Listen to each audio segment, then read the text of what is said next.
Bonjour, bonjour à tous et bienvenue à cette autre édition de nos webinaires d'Afrique. Pour ceux qui nous rejoignent, merci de saisir dans le chat où vous nous rejoignez et préciser si vous nous entendez. Bonjour encore. Saisissez dans le chat, est-ce que vous m'entendez convenablement?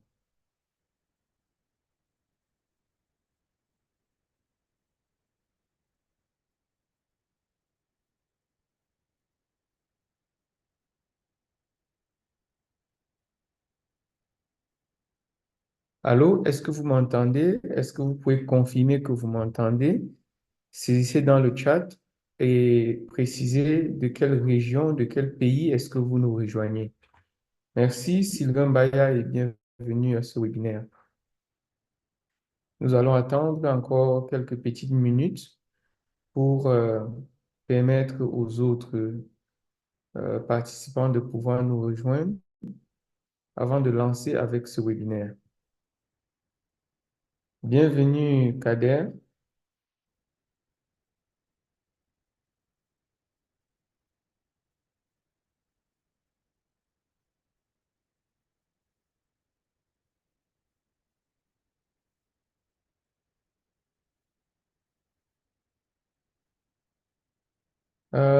Lovia, Lovia, si vous ne nous entendez pas, assurez-nous. Can someone type in the chat, please? Est-ce que quelqu'un, Win, saisissez dans le chat pour guider Lovia comment joindre le son? Probablement, la personne doit avoir un problème de son.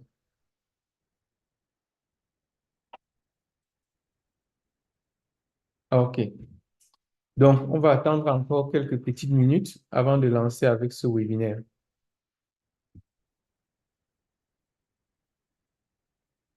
Est-ce que vous pouvez nous dire de quel pays ou de quelle région est-ce que vous nous suivez aujourd'hui?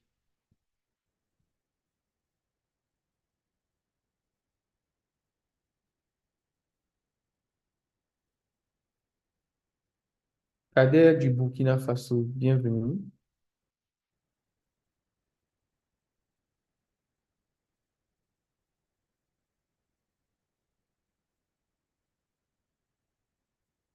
Lovia depuis Cotonou, au Bénin, bienvenue. J'espère que vous êtes à Cotonou. OK. Pour ceux qui nous rejoignent, please, merci de préciser si vous nous entendez et de quel pays est-ce que vous vous connectez.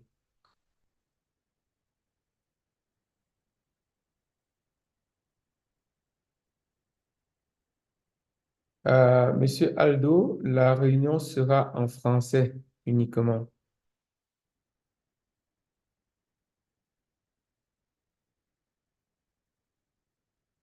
Merci, Marsalis.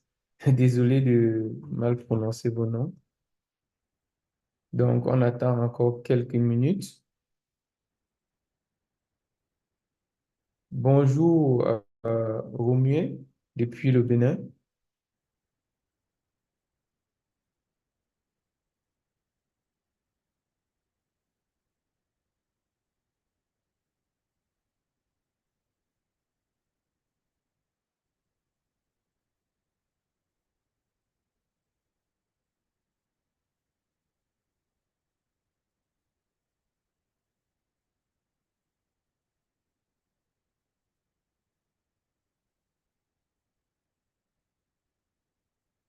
Quelques petites minutes encore et on pourra lancer avec le webinaire.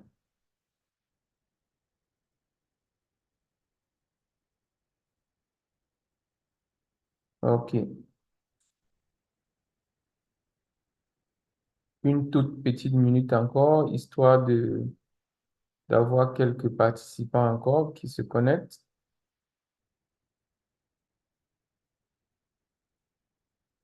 Alors, Monsieur Apollinaire, depuis l'Afrique du Sud. Bienvenue, Monsieur Apollinaire.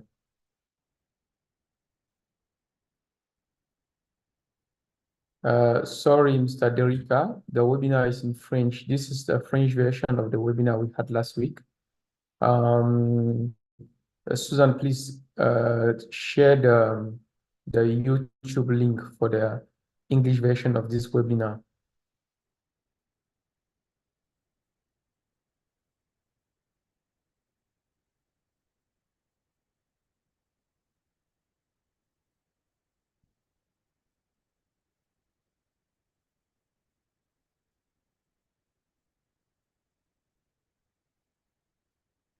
Okay, thank you, Willy, for sharing the link. Bienvenue, Antoine, du Cameroun. Voilà. Alors, nous allons commencer. Nous avons passé la marque de 5 minutes. Bonjour encore et bienvenue à ce webinaire d'Afrinic.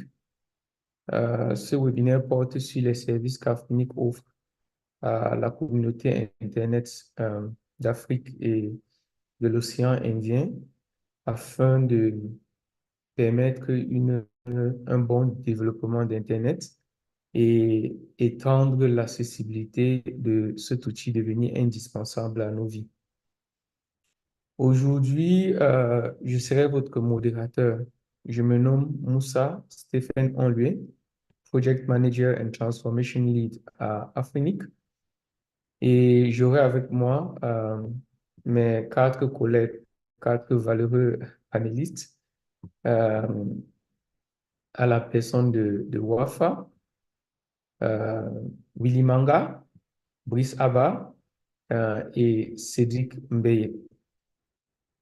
Wafa est Stakeholder Development Liaison pour Afrinic. Elle essaye de développer notre communauté de partenaires et elle travaille beaucoup avec la communauté d'Internet en Afrique.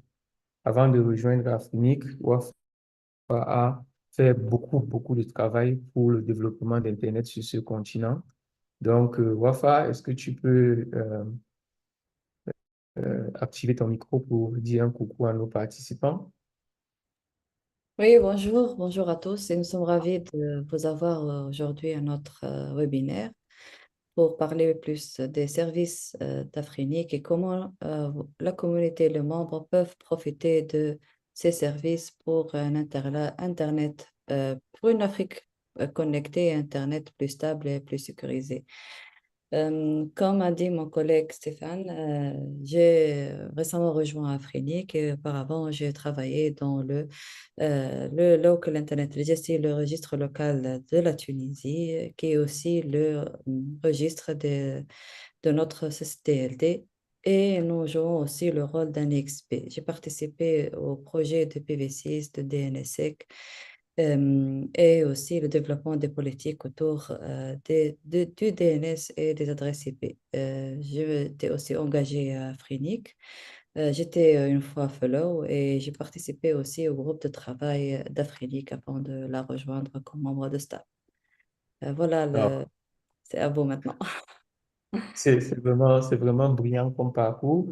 Merci vraiment de nous honorer de ta présence sur ce panel et on espère que les participants vont vraiment bénéficier de ton expertise. Donc, le deuxième panéliste, c'est Willy Manga. Willy Manga qui est à Afrinic, euh, ingénieur de déploiement et il se charge comme ça là de s'assurer que les technologies matures telles que IPv6, DNSSEC, RPKI et tout la bagatelle qui vise à solidifier Internet pour le rendre plus accessible et plus sécurisé pour la communauté soit déployée au niveau de tous les opérateurs sur le continent. Willy Manga travaille dans le département de Capacity Building. Et avant de rejoindre Afrinic, Willy Manga a beaucoup opéré dans la communauté Internet d'Afrique, où il a notamment travaillé avec le groupe PDP. Il avait même proposé une politique et il a travaillé aussi pour l'AUF, où il a fait déployer le premier client, le premier réseau IPv6 chez le fournisseur, je crois, Camtel au Cameroun. Donc, Willy Manga, euh, je te laisse le soin de dire un mot à ceux qui nous joignent ce matin. Merci Stéphane, merci tout le monde. Bonjour à tout le monde. Bon, Stéphane a déjà présenté, donc de manière générale, avant mon parcours africain, que j'avais déjà eu à contribuer, participer à ma façon à ce qu'un certain nombre de choses concernant les ressources Internet soient exploitées de la meilleure des façons. Dans le cadre de ma précédente activité, il y avait déjà l'utilisation d'IPv6 et j'avais justement été fellow aussi à l'époque à FINI. Et donc, j'avais fait valoir justement qu'on pouvait exploiter efficacement et c'est ce qui avait permis qu'on puisse déjà le mettre en place. Au sein d'Afrinic maintenant, donc comme Stéphane l'a indiqué, donc je suis en charge en fait d'aider nos différents membres à utiliser de la manière la plus efficace qui soit les ressources mises à disposition. Vous recevez des adresses IP, vous recevez des numéros système autonomes. Qu'est-ce que vous pouvez en faire? Vous avez une compréhension de son exploitation, mais nous, à notre niveau, c'est de vous aider justement à faire en sorte que vous puissiez les exploiter en suivant les bonnes pratiques et en respectant également les politiques qui sont mises en œuvre par la communauté que vous êtes et que nous, au niveau des staffs, nous implémentons. Donc, notre rôle est de vous aider à vraiment exploiter cela de la meilleure des façons et aussi à comprendre que vous pouvez au fil de son usage aussi, peut-être après proposer même des améliorations, des façons peut-être de réglementer un certain nombre de choses par rapport à vos problèmes. Voilà en gros. Merci, Willy Manga. Maintenant, je vais parler de Brice, qui est notre Stakeholder Development Manager. Brice travaille en étroite collaboration avec toute la communauté technique et administrative pour tout ce qui est des sujets d'Internet sur le continent. Donc, il s'assure comme ça là de porter son expertise afin que toutes les communautés telles que les NOC, les groupes IGF puissent être mises en place et aussi travailler avec les instances Internet internationales, particulièrement celles qui sont concernées par l'Afrique. Tout ceci pour s'assurer que la collaboration de toutes ces organisations sur le continent puisse booster le développement de l'Internet sur le continent. Avant de joindre le département de stakeholders, Brice a beaucoup contribué pour les formations et le déploiement des technologies Internet sur le continent avec le département Capacity Building, où il a formé plus de 5000 ingénieurs sur le continent et a aussi aidé les ISP pour le déploiement d'IPv6 dans les réseaux et d'autres technologies telles que le DNS, le DNSSEC. Et voilà. Donc, Brice, bonjour, comment tu vas? Bonjour Stéphane, bonjour tout le monde. Voilà, je pense que Stéphane a un peu résumé hein, ce que je fais à Afrinic. En une minute avant de rejoindre Afrinic, j'étais aussi au groupe Morpho où je travaille sur les AFIS, Automatic Fingerprint System, qu'on déploie un peu en Afrique. Et puis, j'étais aussi chef de projet chez ISO Côte d'Ivoire.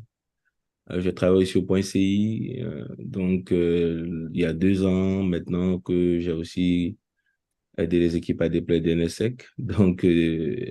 Normalement, cette année, on va faire un roulement des clés, un roulement d'algorithmes. Donc, c'est passionnant. On est toujours dans le domaine de l'Internet. Donc, on est toujours proche voilà, de nos pays pour les pousser à faire des choses. Et puis, aussi, comme Stéphane a dit, avec la communauté, avec le gouvernement maintenant, surtout, pour que le message technique qu'on a puisse avoir une version plus administrative, pour que le gouverneur et les décideurs puissent accompagner les équipes dans le déploiement d'IPv6 et de toutes les technologies hein, liées à Internet que Willy aide à pousser aussi, et mes collègues là, Stéphane, et voilà. Merci. Merci Stéphane. D'accord, merci Brice.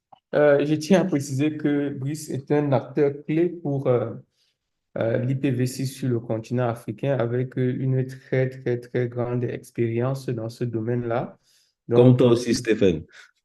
on parle de Brice. Merci, Brice. Donc, pour tous ceux qui ont sûrement des problèmes IPv6, Brice, c'est l'une des meilleures personnes que vous pouvez contacter sur le continent. Je vais passer le témoin maintenant à Cédric, mon ami et voisin Cédric, qui aussi est Stakeholder Development Manager, qui a à peu près la même fonction que Cédric, mais qui en plus aussi s'assure des volets beaucoup techniques et travaille avec aussi les instances telles que les points d'échange sur le continent, s'assurer que les points d'échange sur le continent puissent voir le jour. On a remarqué que les points d'échange ne prospèrent pas vraiment dans les communautés, dans les pays francophones. Donc, c'est un peu une mission pour nous à Afrinic de supporter ces pays-là pour la mise sur pied des points d'échange. Et Cédric intervient aussi sur pas mal de projets tels que la copie des serveurs DNS Racine et autres. Avant que Cédric n'intègre le département Stakeholder Development, il était directeur, je veux dire manager, chef d'équipe au département IT, où il était, comme je vais dire, comment je vais dire, la pierre active de l'infrastructure d'Afrinic, cette infrastructure sur laquelle vous avez tous les services qui soutiennent Internet en Afrique aujourd'hui, notamment les services tels que API, euh, les services tels que le WhoIS, sans lesquels Internet ne saurait marcher sur le continent. Donc, depuis déjà plus d'un an aujourd'hui, Cédric est sur le Stakeholder Development Project et vraiment, ça roule, quoi. Donc, j'aimerais passer la parole à Cédric pour nous en dire un peu plus sur sa personne. Merci beaucoup et bonjour à tous et bienvenue à ce webinaire. Donc, merci Stéphane pour l'introduction. C'est vrai il y a beaucoup de choses à dire lorsqu'il s'agit du staff d'Afrinik. C'est vrai que contrairement à mes collègues qui étaient beaucoup sur on va dire, qui ont travaillé pour des industries techniques, moi avant de rejoindre Afrinik, je travaillais dans le monde des ONG, donc tout ce qui était développement communautaire, développement participatif, l'urgence et autres, mais toujours sur le volet technique. Et depuis, j'ai rejoint Afrinic, commencé, oui, au niveau du département IT. Et depuis maintenant 2 ans, j'ai rejoint le département Stakeholder Development parce que nous nous sommes rendus compte qu'il y avait ce besoin-là de pouvoir mettre l'accent sur le développement des programmes techniques, le support aux infrastructures critiques, le développement des communautés techniques. Donc, voilà, merci beaucoup et je te rends la parole, Stéphane. Merci beaucoup, Cédric. Voilà. Donc,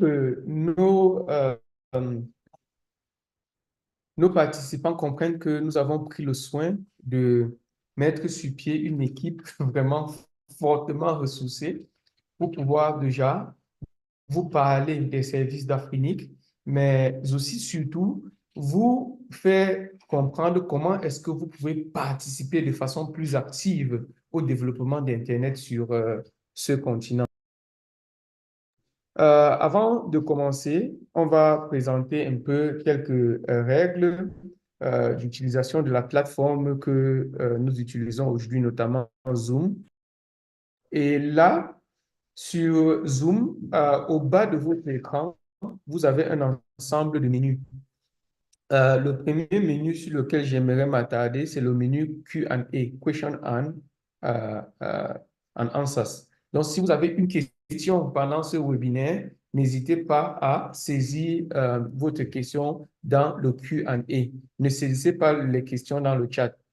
Nous voulons cette session vraiment participative. Donc, nous voulons que vous puissiez interagir, poser des questions pour que nos panélistes puissent vous dire plus et vous aider plus.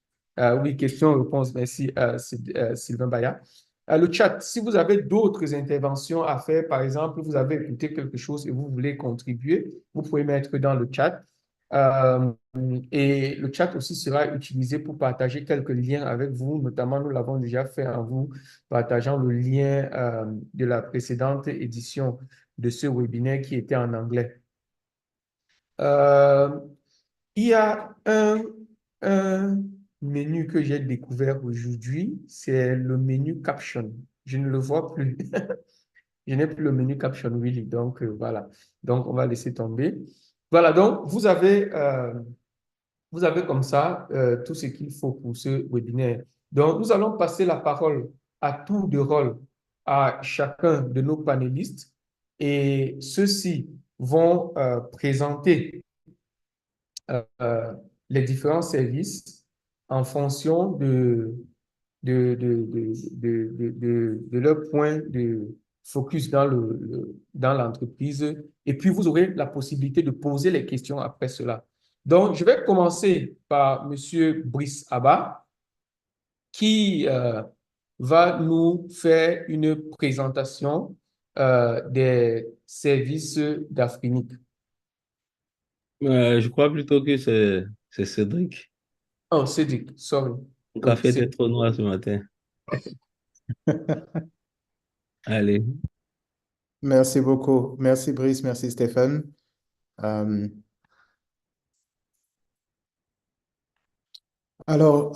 une fois de plus, bonjour à tous. Donc, je vais faire une présentation sur les services du registre d'Afrinic. Donc, ce qu'il faut savoir par rapport au service d'Afrinic, c'est que nous sommes en service depuis 2005. Et depuis l'année 2005, donc il y a eu une évolution des services sur le temps. Donc, nous avons eu le WUIS en 2005, le DNS inversé, RPKI qui est venu en 2011, DNSSEC en 2012, le registre de routage en 2013 et le tout dernier de nos services déployés, ARDAP, donc AirDAP en 2019. Ce sont des services qui sont là, disponibles pour tous les membres, et nous allons détailler certains d'entre eux au cours de cette présentation. Donc déjà, en ce qui concerne le WIS, le WIS va vous permettre de gérer vos ressources IP. Donc, vous allez avoir la possibilité de gérer tout ce qui est enregistrement des ressources IP qui vous sont déléguées. Donc, vous allez gérer vos ressources d'adresse IP aussi et gérer aussi tout ce qui est transactions, donc les requêtes et les réponses. À chaque fois que vous voulez avoir des informations sur à qui appartient une adresse, à qui appartient un ASN. Donc, vous pouvez utiliser le WIS pour cela. Et donc, nous avons une base de données WIS. Vous voyez dans la présentation les différents éléments. Vous avez les préfixes IPv4, les préfixes IPv6, les numéros ASN, les contacts, donc les informations d'organisation, les contacts, et aussi tout ce qui est mainteneur, donc les informations d'authentification. Et ces différents éléments, vous les retrouvez dans la base de données WIS. Donc, inetnum pour IPv4, inet6num pour IPv6, hotnum pour les ASN, organisation, donc le nom est là, personne et rôle pour tout ce qui est contact. Donc, vous pouvez définir des personnes, vous pouvez définir des rôles par personne et vous avez le mainteneur. Et il y a différents moyens d'interagir avec la base de données du WIS. Donc, l'un des plus connus, donc par défaut, c'est le client en ligne de commande.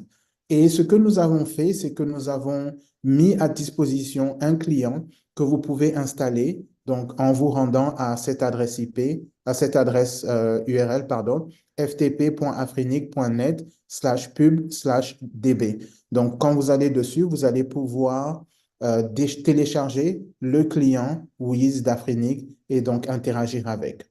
Sinon, vous avez aussi le AirDAP. Je vais en parler un peu plus tout à l'heure. Vous pouvez aussi le faire par courriel en envoyant un courriel à auto-dbm@afrinic.net Nous avons aussi une interface web, donc wiz.afrinic.net. Et pour finir, il y a le portail MyAfrinic. Donc, tous ces outils sont là, sont disponibles pour vous permettre de pouvoir interagir avec le client Wiz. Et bien sûr, si vous avez besoin de formation dessus, vous pouvez vous rapprocher de nos équipes et ce sera un plaisir pour nous de pouvoir vous montrer comment cela fonctionne. Ensuite, nous avons autre chose, notre portail MyAfrinic. Donc, MyAfrinic, c'est le portail de gestion des membres. Donc, c'est le portail pour les membres. Et voici les bénéfices que vous avez lorsque vous utilisez MyAfrinic. Déjà, vous pouvez gérer vos ressources IP.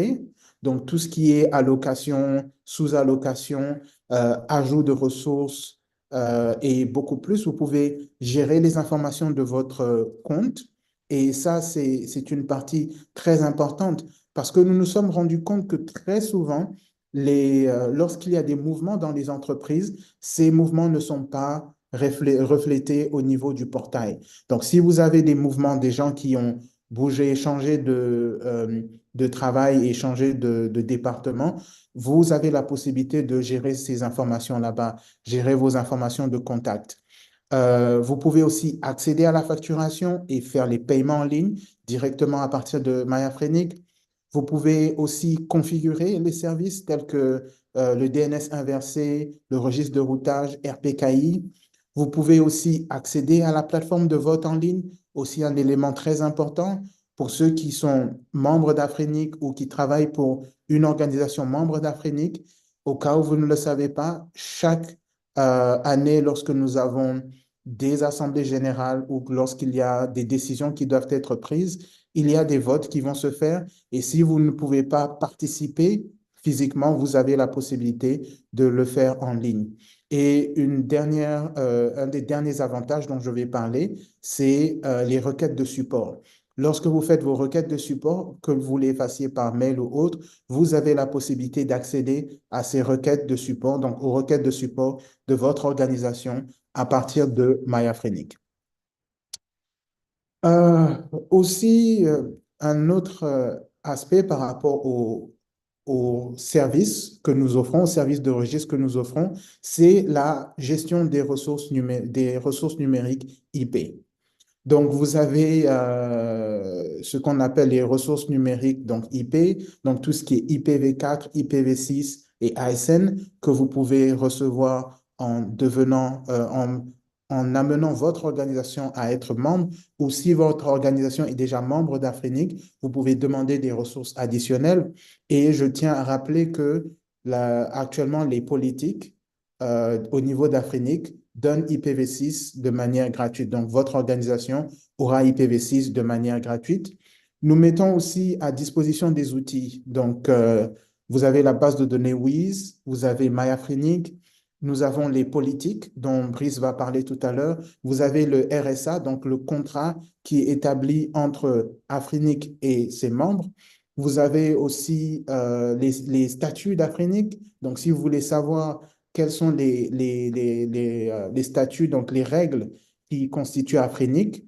Et aujourd'hui, en termes de distribution par zone géographique, donc nous avons le nord, nous avons, donc comme vous pouvez voir sur la carte, vous avez 51,5 millions d'adresses IP au niveau du nord, 1,4 million au niveau central, 9 millions à l'ouest, 31,7 millions au sud, 9,4 millions à l'est et 12,8 millions au niveau de l'océan Indien. Donc, ce sont les 6 zones géographiques d'Afrique. Et aussi, quand vous regardez, aujourd'hui, nous avons 115 809 280 adresses qui ont été assignées à Afrinic par l'IANA.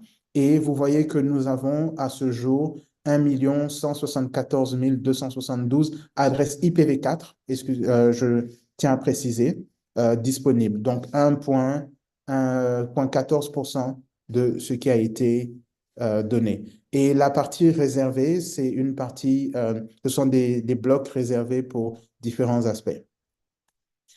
Alors, parmi les autres services, je vais rapidement vous parler de ces différents services. Nous avons le registre de routage. Donc, le registre de routage, c'est quoi? C'est une base de données d'information avec les politiques de routage donc des réseaux. Vous allez l'utiliser pour assurer la stabilité et la cohérence du routage, donc à l'échelle d'Internet. Et donc, on va associer le préfixe IP et le numéro d'ASN et vous allez voir les différents objets à l'intérieur, donc tout ce qui est route 6, AS7, route 7. Et ce qui est intéressant aujourd'hui, c'est que le registre de routage d'Afrenic, il faut le savoir, est un registre global qui est synchronisé automatiquement avec partout, en fait, dans le monde. Et les avantages pour vous, c'est déjà le filtrage.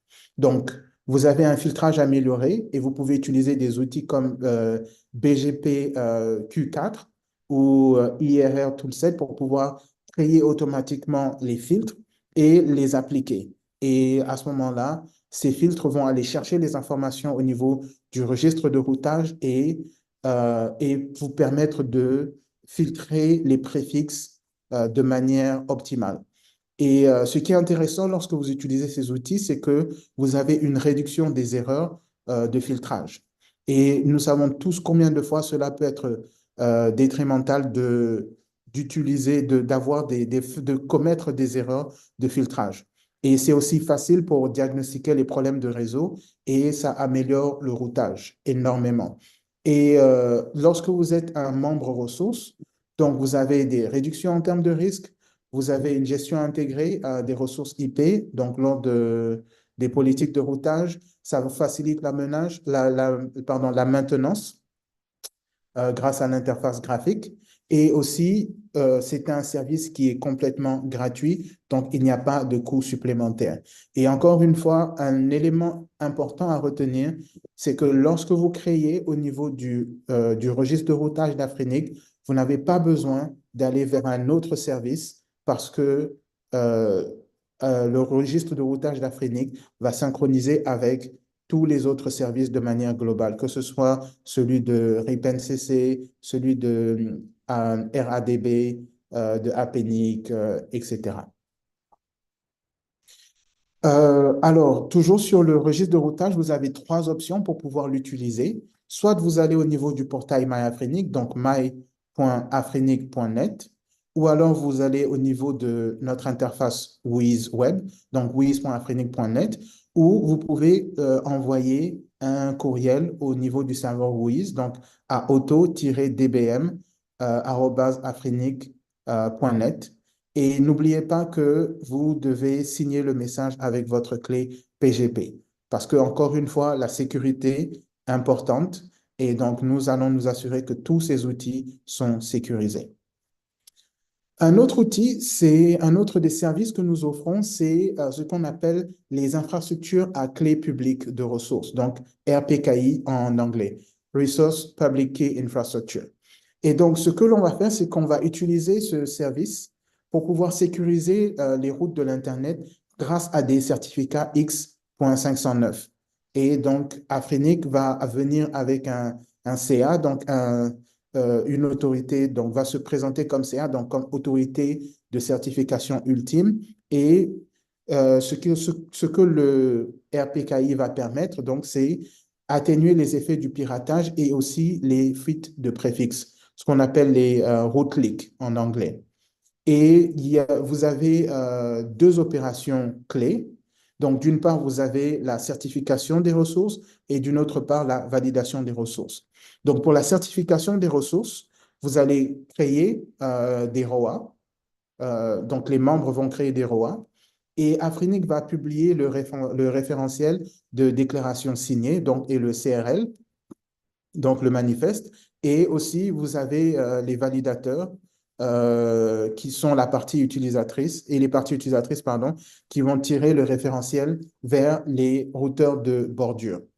Et de l'autre côté, vous avez la validation des routes. Donc, les routeurs vont se synchroniser avec les validateurs et ils vont décider d'accepter ou d'abandonner les routes BGP.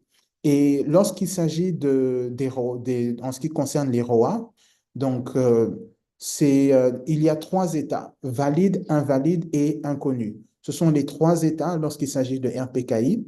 Et Pour pouvoir créer des ROA, vous devez d'abord avoir votre identité validée par le personnel d'Afrenic, ce qui est une opération importante parce que nous voulons nous assurer que la personne qui crée ces ROA est bien une personne autorisée et bien sûr une personne qui existe. Il y a un deuxième facteur d'authentification qu'il faudra activer, soit donc le 2FA directement sur le système ou le certificat BPKI. Et aussi, il faudra que vous ayez une compréhension claire de votre politique de routage. Alors, pour créer les ROA, vous allez sur le portail MyAfrenic, vous allez aller au niveau de ressources, certification des ressources, vous sélectionnez créer ou délivrer ROA, et puis vous assurez que les valeurs correspondent. Et de l'autre côté, vous avez aussi des outils de validation, donc des logiciels qui sont aujourd'hui disponibles gratuitement et que vous pouvez utiliser. Vous avez Routinator, vous avez Arsenic, pardon, vous avez Forte, vous avez Octo RPKI, etc. Il y a plein d'outils qui existent pour cela. Un autre service que nous offrons, c'est le DNS inversé. Donc, c'est une partie intégrante de l'infrastructure Internet. On va identifier les noms d'hôtes et les domaines associés à des adresses IP. C'est un élément très important, surtout sur la partie courrier électronique. Et une chose à savoir par rapport au DNS inversé, ce qu'il faut comprendre, c'est que le DNS va vous permettre d'aller d'un nom de domaine vers une adresse IP. Là où le DNS inversé va maintenant partir d'une adresse IP pour vérifier qu'il correspond bien au nom de domaine. Et donc, les conditions, quelques cas d'utilisation, c'est déjà l'authentification des des courriels avec les SPF, s'assurer que le domaine qui vous a envoyé un courriel n'est pas un spam parce que l'adresse IP utilisée correspond bien au nom de domaine pour pouvoir dépanner votre réseau et bien sûr aussi pour tout ce qui est mise en œuvre de sécurité des pare-feux et politique de contrôle d'accès. Donc, pour ça, pour utiliser le DNS inversé, donc vous devez avoir des serveurs de nom configurés déjà, accessibles via le port 53. Vous devez avoir défini déjà vos enregistrements PTR. Et la recommandation, c'est d'avoir au moins 2 noms de serveurs. Et à ce moment-là, vous vous rendez sur le portail MyAfrenic. Vous allez sur Ressources, DNS inversé. Vous cliquez sur l'option et vous ajoutez la délégation inversée. Comme vous pouvez le voir, très simple à faire. Un autre outil, c'est le RDAP. Donc, RDAP pour Registration Data Access Protocol. Ce qui est intéressant avec RDAP, c'est que c'est un protocole alternatif à Wiz. Comme nous avons vu tout à l'heure, Wiz est beaucoup plus orienté ligne de commande. Il faut un client pour pouvoir accéder ou passer par des interfaces web. Mais ce qui est intéressant, c'est que RDAP va permettre de pouvoir surmonter les difficultés d'interrogation rencontrées avec le Wiz. Donc, parce que là, maintenant, nous allons utiliser le protocole TCP. Vous pouvez utiliser des services web, donc RESTful, pour pouvoir interroger. Il va utiliser HTTPS, donc, et pour plus de sécurité. Et les réponses aussi sont au format JSON. Et les avantages, c'est que vous avez la sécurité avec TLS, vous avez des sorties standardisées et structurées, et structure d'erreur. Donc aujourd'hui, si vous avez si vous avez une interface qui va utiliser soit du JSON ou bien du XML, vous avez la possibilité de récupérer les informations et de les utiliser plus facilement. Et vous avez il a la capacité à fournir des réponses internationalisées et localisées. Donc, beaucoup plus intéressant que le client Wiz qui va être très souvent fonction du RIR avec lequel vous interagissez.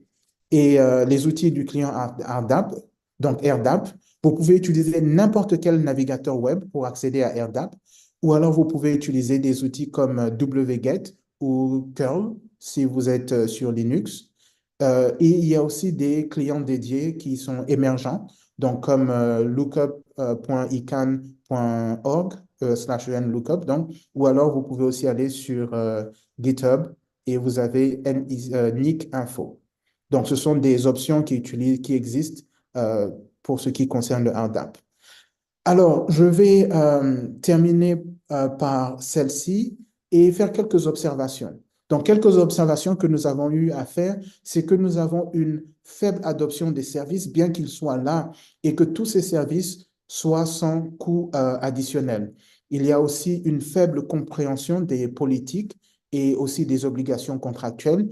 Et en ce qui concerne les politiques, mon collègue Brice va en parler tout à l'heure.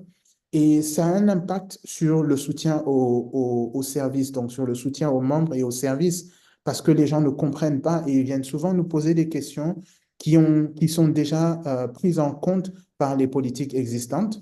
Nous avons aussi constaté un faible engagement sur les forums importants comme RPD, donc tout ce qui est Resource Policy Development, donc le forum de discussion sur les politiques, sur le développement des politiques et aussi sur le forum de discussion des membres. Donc, nous vous encourageons énormément à pouvoir rejoindre et participer.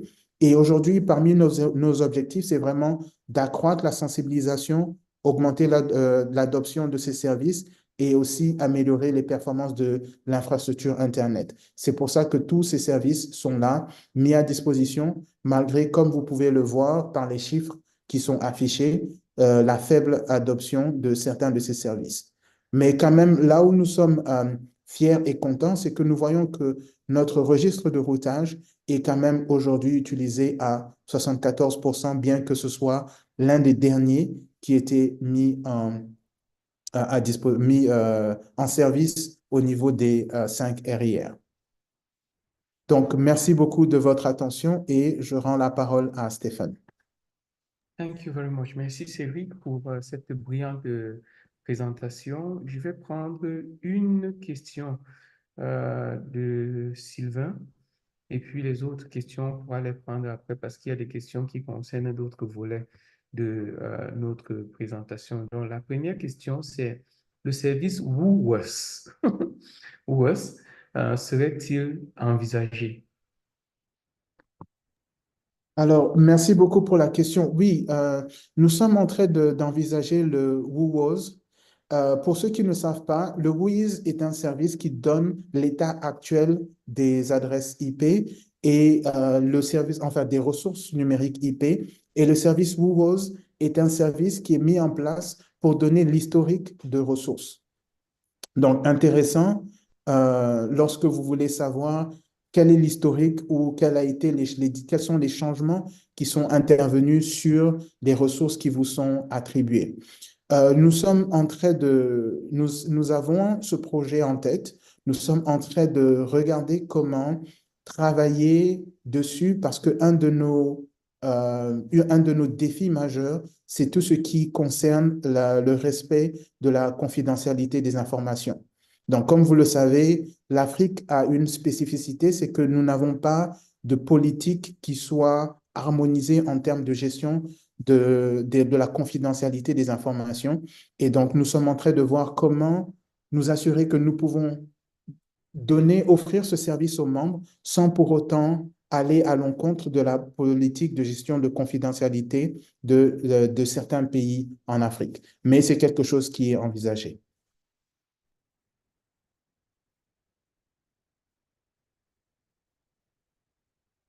Stéphane, ton micro est fermé. Merci Cédric. La deuxième question, que pensez-vous des pays qui déploient leur propre API national? Alors, je pense que c'est une très bonne chose de le faire. Nous sommes aussi en train de travailler justement sur cette délégation au niveau de RPKI. Donc, nous sommes en train de voir comment arriver à faire ce qu'on appelle le Delegate CA, donc arriver à faire cette délégation de l'autorité de certification au niveau national. Ça facilite la tâche, ça a des avantages, ça a des inconvénients, mais c'est quelque chose que nous encourageons et une chose sur laquelle nous sommes aussi en train de travailler au niveau d'Afrique pour que cela puisse être un service disponible lorsque les membres voudront justement mettre RPKI au niveau national.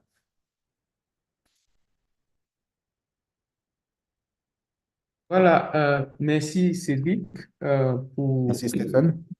ta brillante présentation. Nous allons maintenant passer à notre deuxième panéliste de ce soir, en la personne de Brice Abba. Brice Abba, qui travaille aussi avec, en tant que policy liaison, qui supporte le développement des politiques au niveau d'Afrique. Donc, il va s'appesantir là-dessus et nous guider dans ce voyage. Merci, Brice. Tu as la parole. Merci Stéphane. Alors, je vais maintenant vous parler un peu du processus d'élaboration de politique. Donc, alors, il est important de mettre tout ça dans son contexte, hein.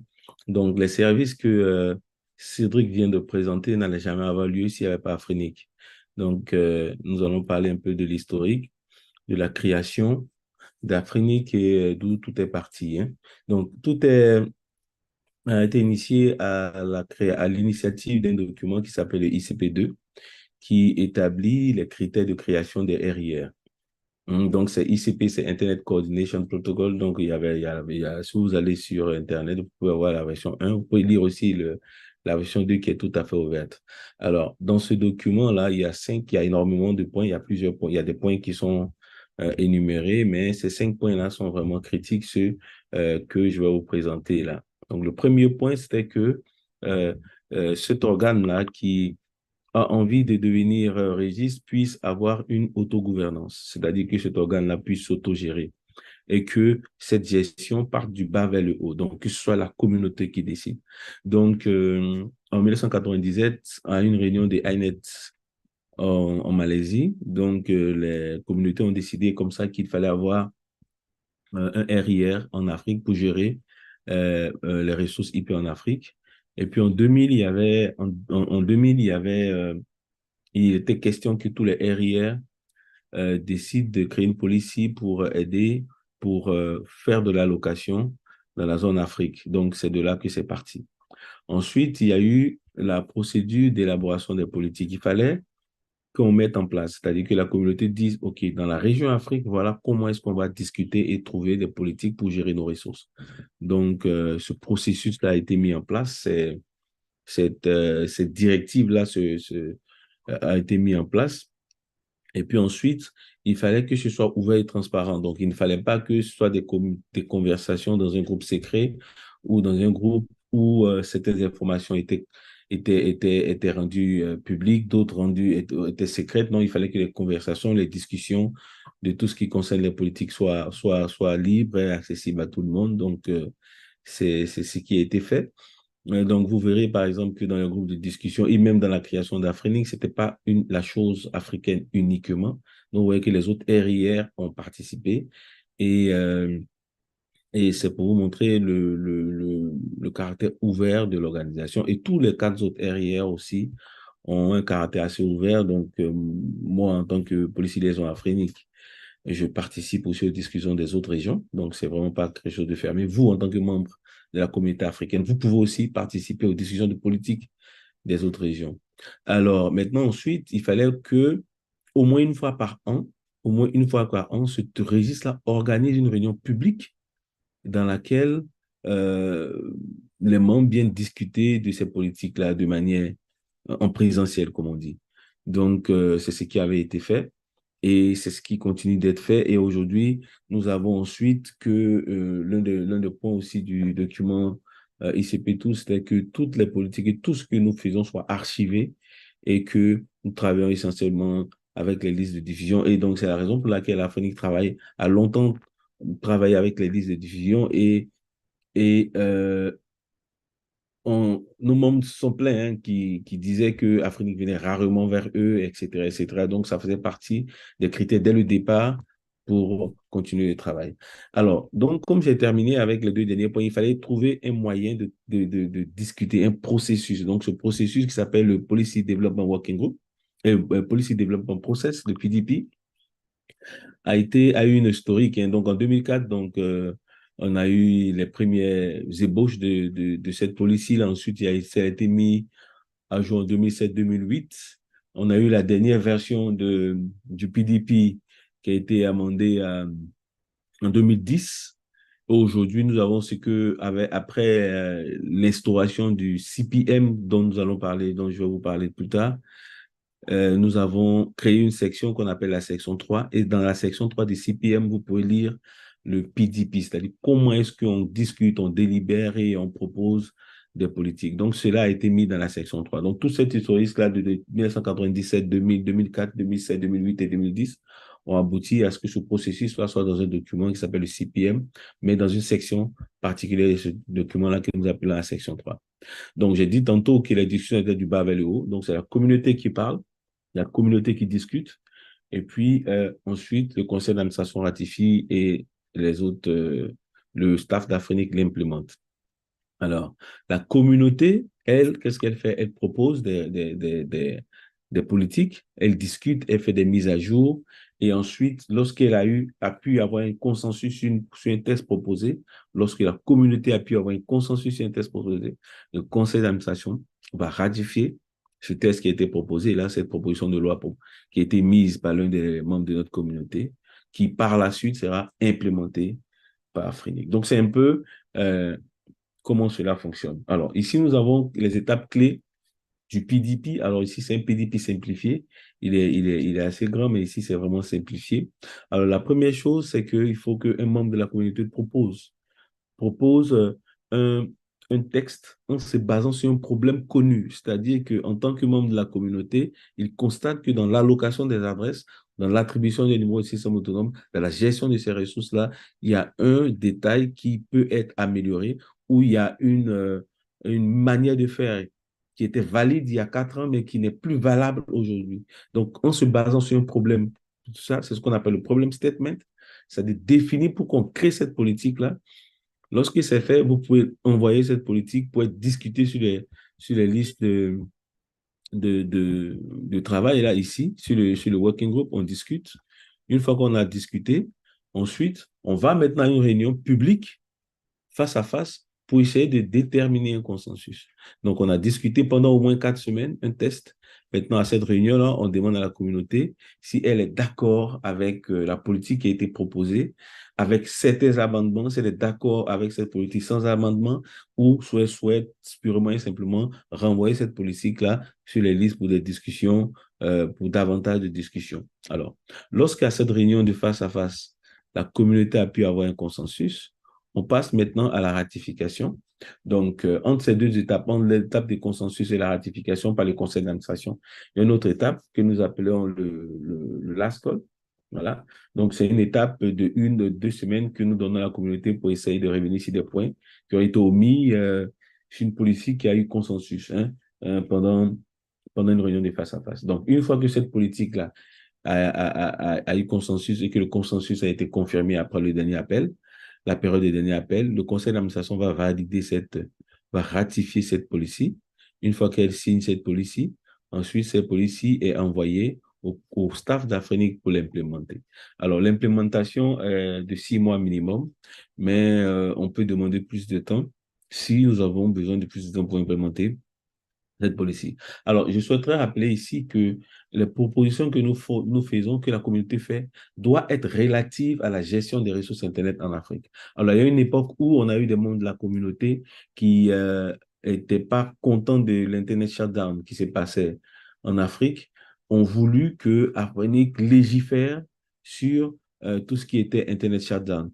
Mais malheureusement, comme cette politique n'avait rien à voir, cette proposition n'était pas liée avec la gestion des ressources Internet, on a simplement ouvert la communauté, on a ouvert une discussion. La communauté a pu discuter de Internet Shutdown, des tenants et des aboutissants. Le gouvernement était représenté, des régulateurs de la société civile, les membres, les RSP. Et donc, il y a eu cette discussion-là, mais il n'y a pas eu d'action puisque Afrique ne doit pas s'ingérer dans les affaires qui relèvent de la souveraineté de tous les États.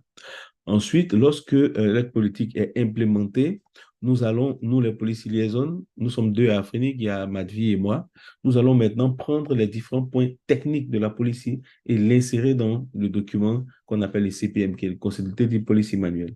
Donc, je vais parler du CPM aussi plus tard. Donc, c'est un document dans lequel nous mettons les aspects techniques de toutes les policies qui sont implémentées, qui sont ratifiées et implémentées. Donc, dans ce document-là, vous lisez toutes les policies et vous êtes au courant de pourquoi est-ce que vous avez aujourd'hui un slash 22 et pas un slash 16, pourquoi est-ce que vous ne pouvez pas aller au-delà de certains blocs, pourquoi est-ce que vous ne pouvez pas, par exemple, envoyer vos ressources hors d'Afrique. Donc, toutes ces restrictions-là existent parce qu'elles ont été proposées par la communauté pour le fonctionnement et la gestion des ressources. Donc, la politique des ressources numériques, euh, comme j'ai dit tantôt, ne doit toucher que les adresses. Donc ici, quand on parle de ressources numériques Internet, nous avons les adresses IPv4.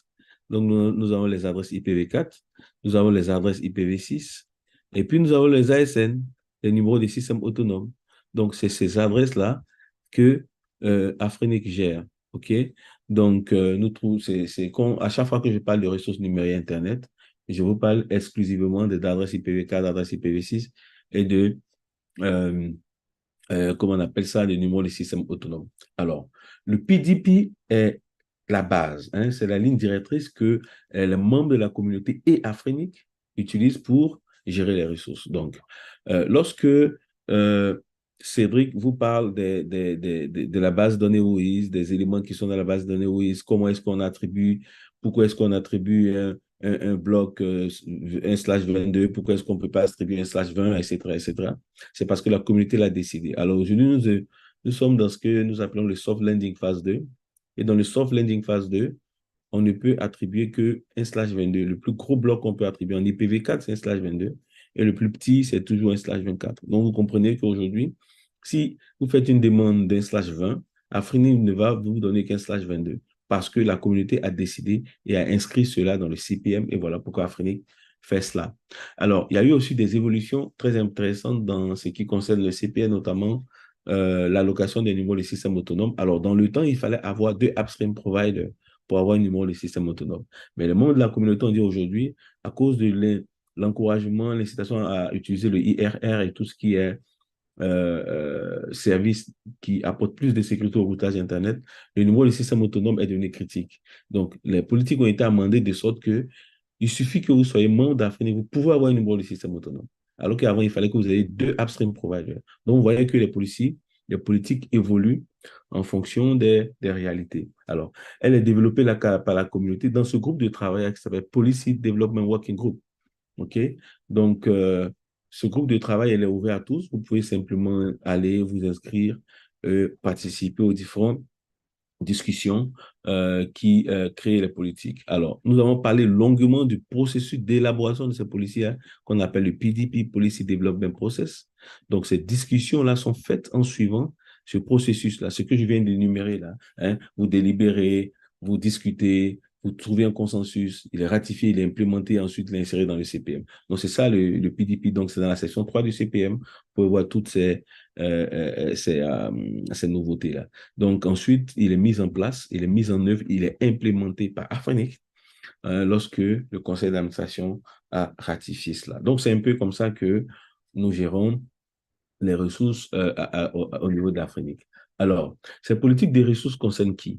Alors, lorsque vous êtes, disons que vous êtes membre d'Afrinic depuis 2010. Si vous êtes membre d'Afrinic depuis 2010, c'est vrai que nous sommes en 2024. Et donc, les politiques qui seront prises après 2010 vous incombent encore. C'est-à-dire que vous devez respecter les politiques qui ont été mises en place même après votre date d'adhésion. Donc, tous les membres d'Afrinic doivent être, sont sous, en griffe l'épée des processus, des politiques de ressources qui ont été développées par la communauté. C'est la raison pour laquelle nous demandons à nos membres d'être très présents lorsque la communauté discute des politiques parce que lorsqu'elle n'est pas présente, elle se rend compte après qu'elle a des restrictions qui ont été prises par des personnes qui ne sont pas membres d'Afrinic. Aussi, lorsque vous voulez devenir membre d'Afrinic, vous devez vous assurer que vous respectez les prérequis avant de devenir membre d'Afrinic. Donc ici, nous avons parlé des entreprises qui sont déjà membres et ici, nous parlons des entreprises qui veulent devenir membres, c'est dans un futur proche. Ces entreprises-là doivent aussi tenir compte des réalités qui sont dans les CPM. Alors, le CPM, c'est quoi? Le CPM, c'est le manuel de politique consolidée. En anglais, on dit Consolidated Policy Manual. Donc, c'est le référentiel, ou si vous voulez, c'est la source de toutes les politiques ratifiées et mises en œuvre. Donc, comme je vous ai dit tantôt dans le processus, lorsqu'une politique a eu consensus, elle a été ratifiée par les conseils d'administration. Lorsque Afrinic finit son implémentation, on l'insère maintenant dans le CPM, qui est le référentiel, qui est la base dans laquelle tous les membres et toute personne dans le monde peut regarder les différentes politiques qui ont été mises en pratique, qui sont en cours de validité dans la région des services d'Afrique. Donc, c'est vraiment le référentiel, c'est vraiment la source. Donc, je vous ai donné tout à l'heure un exemple d'évolution de ce CPM-là avec la politique, par exemple, qui changeait les ASN. Et puis, il y a une politique aussi qui est très intéressante, qui est par exemple le transfert de ressources dans la région d'Afrique et l'importation des ressources depuis les réseaux extérieurs d'Afrique. Aujourd'hui, la communauté a décidé que, au vu de ce que Afrique a reçu le moins d'adresses IPv4 possible, on puisse permettre qu'une entreprise ici en Afrique qui a besoin de plus d'adresses ait l'opportunité de prendre ces adresses depuis un area extérieur, donc et peut importer. Parce que on peut se trouver dans un déploiement où on a besoin de plus d'adresses, donc il est possible pour une telle entreprise d'importer des adresses. Et aussi, une entreprise A qui a énormément d'adresses peut aussi donner ses adresses à une entreprise B qui en a besoin dans la région Afrique. Et Afrinic se charge de faire euh, le transfert et tout ce qui est modalité technique dans le WIS d'Afrique. Alors, le groupe de travail d'élaboration de politique est très important. C'est là que tout se passe et c'est ici qu'on a besoin des membres de la communauté. Que vous soyez juriste, que vous soyez homme de loi ou pas, que vous soyez technicien ou pas, vous avez votre place dans cette communauté-là du moment que vous utilisez Internet.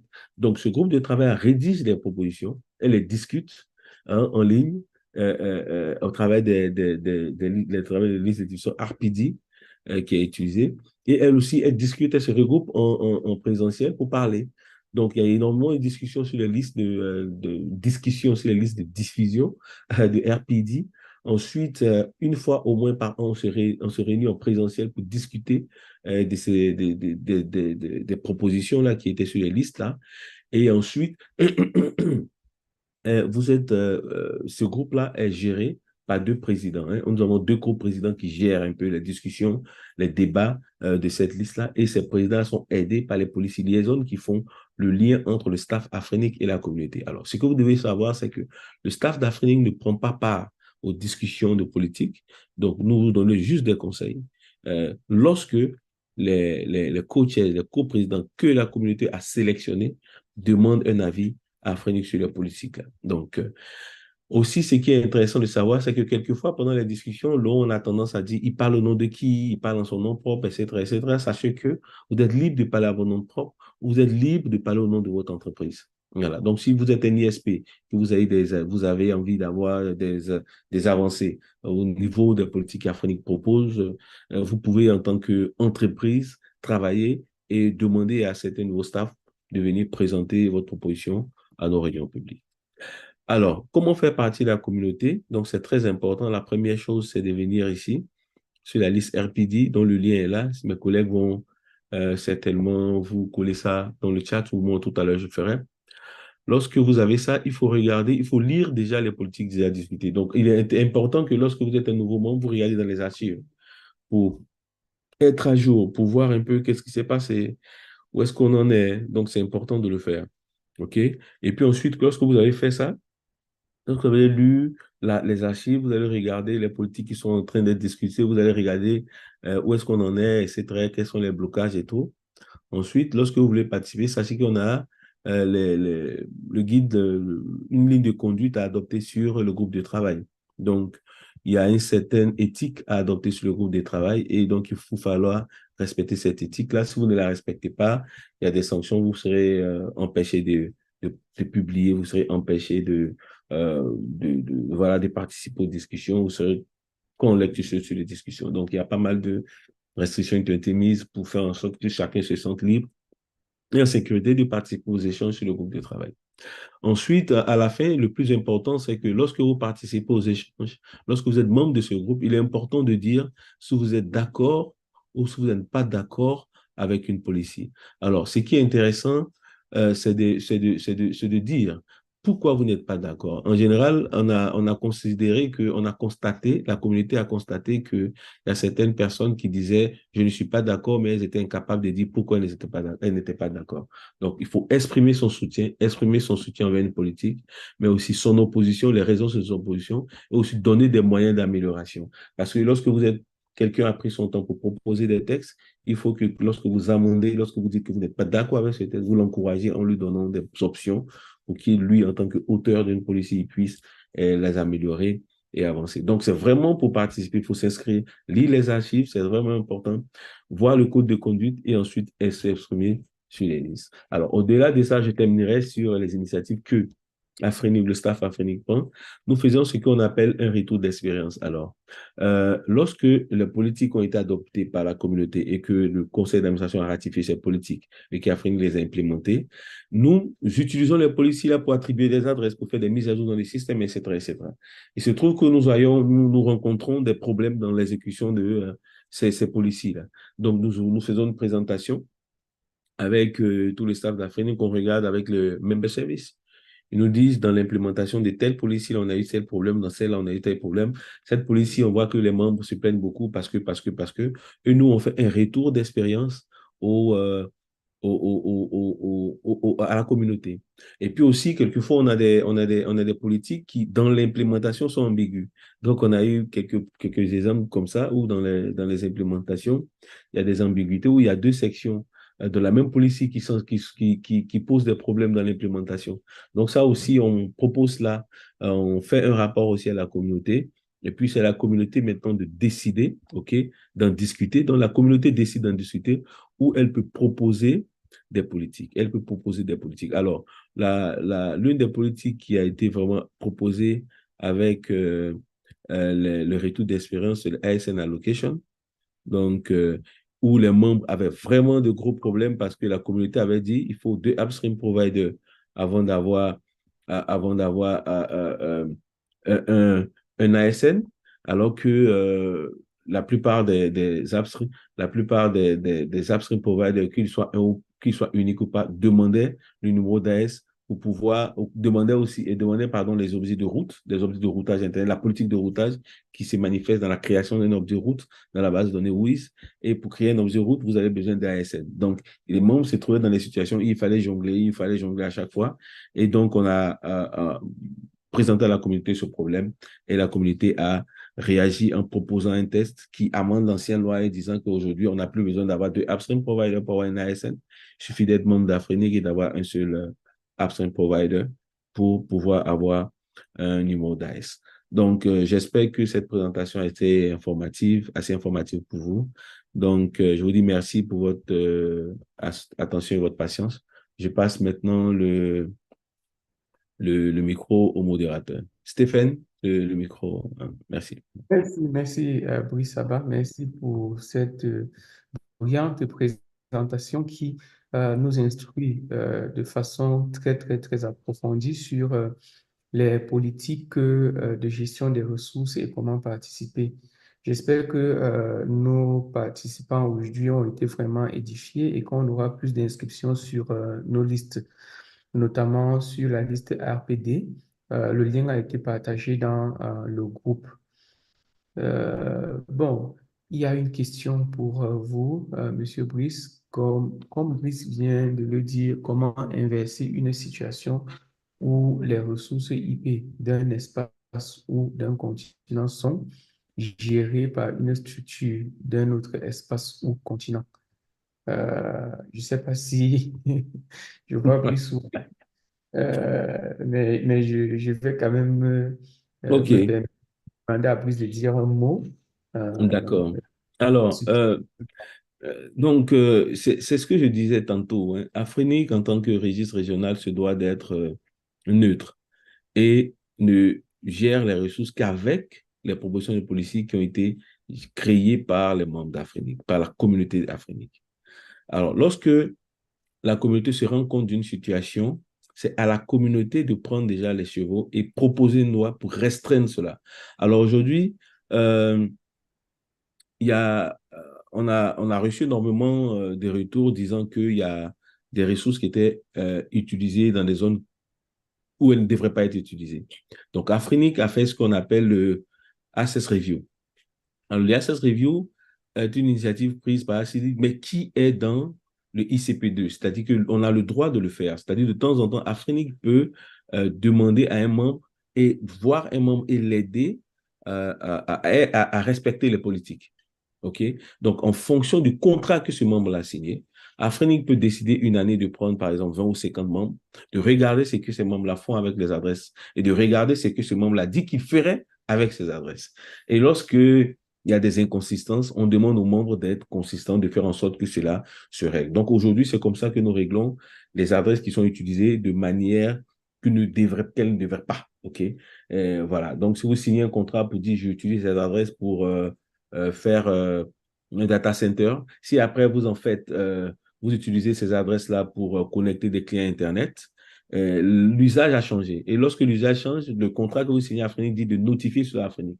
Mais si vous ne le notifiez pas, puis Afrinic constate sur Afrinic vient vers vous et vous, ensemble, vous essayez de voir. Il vous dira, oui, je voulais faire un data center, mais le business était mauvais. Donc aujourd'hui, je suis devenu ISP, je fais ci. Donc ensemble, avec Afrinic, on regarde comment le faire. Donc j'espère que j'ai répondu à la question. Et encore une dernière fois, c'est les politiques des communautés qui restreignent les rôles des mouvements et des adresses dans la communauté, dans la région des services africains. Merci Brice. Il faut déjà signaler aussi que Afrinic est, allons dire, le dépositaire d'un certain nombre de blocs d'adresses IP qui ont été attribués par Liane à travers son instance PTA. Et pour s'assurer qu'on sait exactement qui utilise les adresses IP, nous avons ce que les services que euh, Cédric a présenté par le départ, les services IRR. Et dans ces services-là, dans cette base de données-là, toutes les informations sur les ressources que nous attribuons à X ou Y sont répertoriées. Et cette base de données doit être maintenue à jour. Donc, si vous venez, par exemple, comme Brice le dit, prendre des adresses IP pour développer une boulangerie et que demain, vous décidez de développer une épicerie plutôt, c'est la moindre des choses, c'est d'informer Afrinic afin que déjà, le contrat que vous avez signé avec Afrinic était un contrat en tant que boulangerie. Donc, il faut revoir le contrat pour dire qu'aujourd'hui, on signe le contrat avec une épicerie. Ça, c'est pour éviter les choses où moi, personne individuelle, je viens par exemple avec mon entreprise, je prends des ressources chez Afrinic prétendant que je veux je veux devenir un ISP. Et puis à la long terme, je me livre à des activités lugubres, comme par exemple ce que je n'ose pas prononcer ici. Et là, ça devient problématique parce que à tout moment, il faut garder un Internet responsable de façon globale. Merci vraiment, Brice. Est-ce que Question, je la prends au niveau. voilà, vas-y.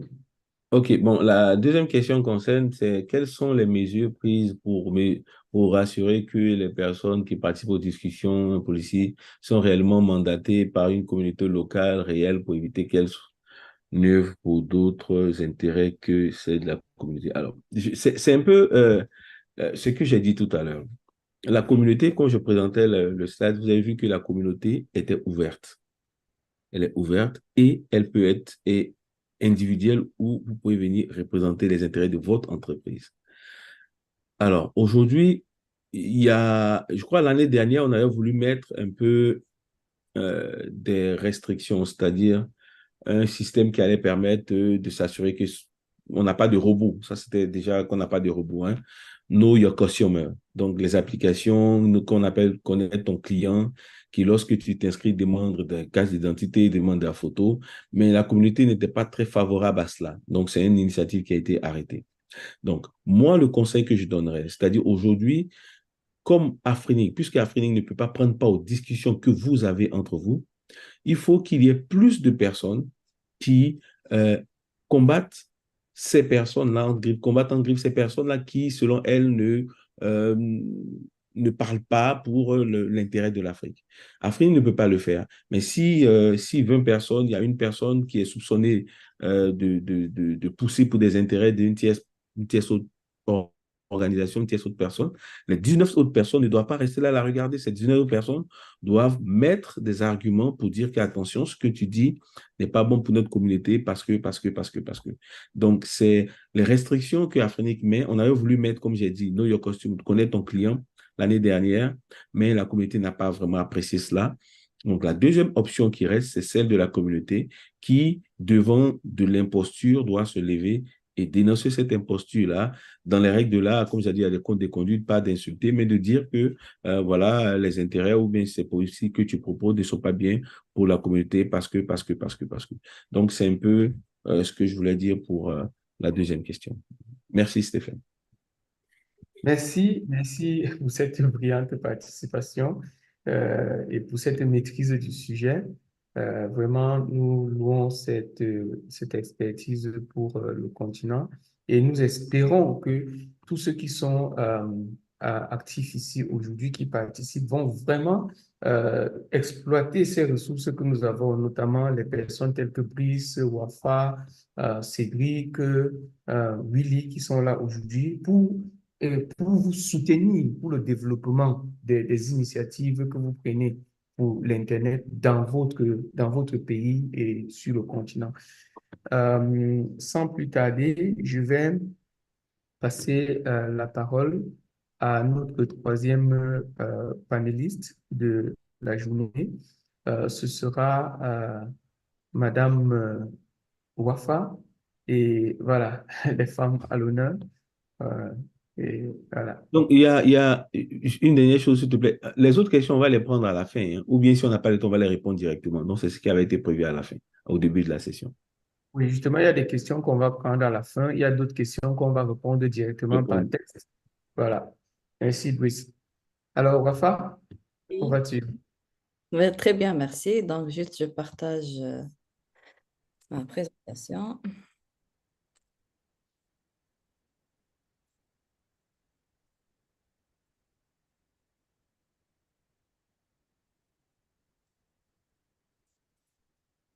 C'est bon, vous arrivez à voir ma présentation? Excellent, oui. D'accord. Donc, on va changer maintenant un peu de sujet. Ce ne sera pas très technique. Je vais parler plutôt des programmes de développement d'Internet qu'Afrenic a développé. Avant de commencer, je vais donner quelques informations sur Afrinic, quelques informations générales. Donc, Afrinic, c'est le registre Internet de la région africaine. Il a été établi en 2005 et en siège à Maurice. On sert 55 économies en Afrique, 55 pays bien sûr. On opère depuis 2005 et on est actuellement 46 membres de staff. Notre principale vision, c'est avoir un Internet accessible et sécurisé pour une croissance numérique durable en Afrique.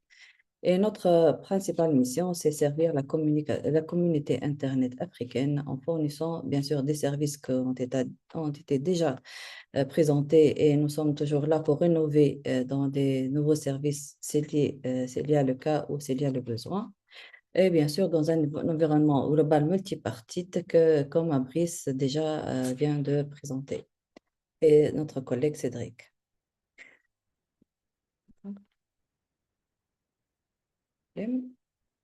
Pardon, j'ai un problème.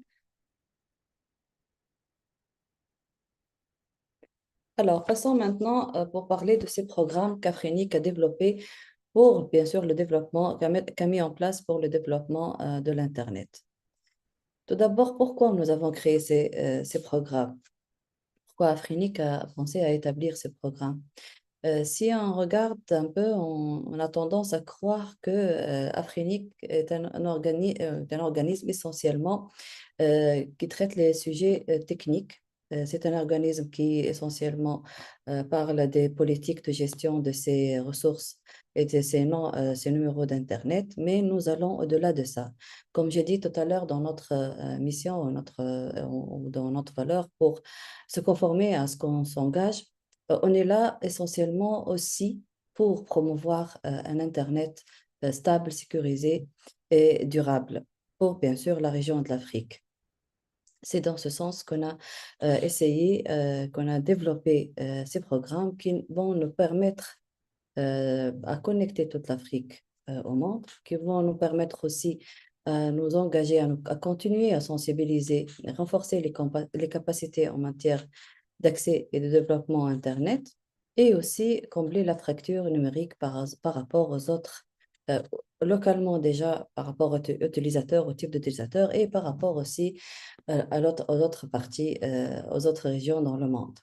À ce jour-là, et durant ces dernières 6 années, Afrinic a investi plus que 500 000 dollars pour ces programmes. Nous avons parrainé, nous avons fait parrainer plus que 400 programmes à travers plus que 400 initiatives partant à travers ces programmes. Et nous avons impacté plus que 200 000 personnes, impacté positivement plus que 200 000 personnes dans les 45 pays de l'Afrique. Alors, ces programmes sont au nombre de 6. On a 6 programmes. On a le programme de fellowship, le programme de bourse, le programme de la diversité dans l'éthique, le programme de développement de la communauté technique, le programme de développement des infrastructures critiques, le programme de recherche et collaboration, et le programme de développement des IGF et des initiatives TIC. Dans ce qui suit, nous allons parler en détail de ces programmes un par un. Nous allons commencer par le premier programme qui est le programme de fellowship, le programme de bourse. C'est dans le cadre de ce programme, nous faisons participer, nous prenons en charge plusieurs personnes, des personnes venant de l'Afrique, bien sûr, de différents pays avec différents horizons pour participer et tirer profit de nos réunions qui ont lieu 2 fois par an.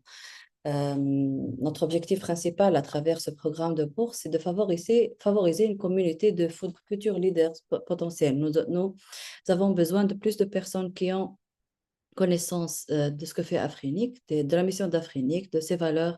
Et aussi, nous voulons une communauté participative qui participe au développement des politiques, participe au développement de l'organisation elle-même. Et aussi être des leaders, pourquoi pas, dans cet organisme aussi, dans Afrinic, bien sûr. Et jusqu'à présent, nous avons pris en charge plus que 230 individus parmi les 50 pays de l'Afrique et nous avons investi plus que 180 000 dollars. Alors, le deuxième programme, c'est le programme de la diversité dans l'éthique. C'est vrai que l'utilisation d'Internet en Afrique bel et bien évolué, mais quand même, nous notons une sous-représentation. Nous notons toujours une sous-représentation des femmes, des filles, des personnes âgées et des personnes à besoins spécifiques. Nous sommes conscients de ce problème. À Afrinic, nous sommes touchés et conscients de ce problème et nous voudrions vraiment contribuer à vraiment diminuer ce gap d'utilisation et améliorer l'inclusivité et la diversité dans ce réseau, bien sûr, pour garantir une société plus équitable. Pour ce programme, Afrinic a investi plus que 50 000 dollars pour encourager la diversité et l'inclusivité de ces acteurs et leur permettre l'utilisation, permettre d'avoir accès à l'Internet et participer à l'évolution aussi de cette plateforme parce que si on n'est pas inclusif sur ce réseau, on n'a pas vraiment atteint nos objectifs de connecter toute l'Afrique et faire tous les Africains leur permettre de tirer profit des avantages de ce réseau. Le troisième programme, c'est le programme de développement de la communauté technique. Nous croyons en Afrinic que la création des communautés techniques est essentielle pour faire progresser le développement de l'Internet de l'Afrique. Quand on parle de communautés techniques, on parle généralement de ce qu'on appelle les NOG, les Network Operation Group, les groupes qui regroupent les opérateurs, les FSI et les réseaux communautaires qui travaillent sur l'infrastructure technique de l'Internet à l'échelle locale ou régionale. Ils sont très importants pour le développement, bien sûr. Ce sont les grands acteurs pour le développement de cette infrastructure. Et la formation et le support de ces groupes de travail, tels que, comme j'ai dit tout à l'heure, les NOG, où il y a aussi les associations des fournisseurs de services dans quelques pays, est très important bien sûr, pour progresser le développement d'Internet comme un réseau stable et sécurisé. À ce jour, nous avons parrainé plus que 15 groupes techniques dans la région et nous avons investi plus que 50 000 dollars dans ce programme. Alors, le quatrième programme, on parle du développement des infrastructures critiques.